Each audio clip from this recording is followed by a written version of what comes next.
Hello viewers, first நம்ம வந்து game பார்த்தீங்கன்னா ஃபிஃப்த் பாட்டில்னு சொல்லிட்டு ஒரு கேம் விளையாடணும். இப்போ ரெண்டாவது பார்த்தீங்கன்னா பலூன் பிளாஸ்ட். இதில் வந்து பார்த்தீங்கன்னா 3 மினிட்ஸ் டைமிங்கு. இதில் வந்து சுனில், நட்சத்திரா, மகதி வந்து கலந்துக்க போகிறாங்க. இந்த 3 நிமிஷத்தில் எவ்வளோ பலூன் வந்து ஊதி வெடிக்கிறாங்களோ அவங்களுக்கு வந்து 100 ரூபாய் ப்ரைஸ். ஓகேவா? கேம் உள்ள போலாமா? 1 2 3. Super. Come on. Very good.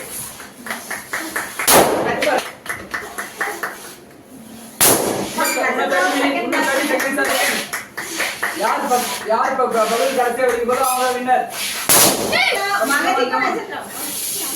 Come on.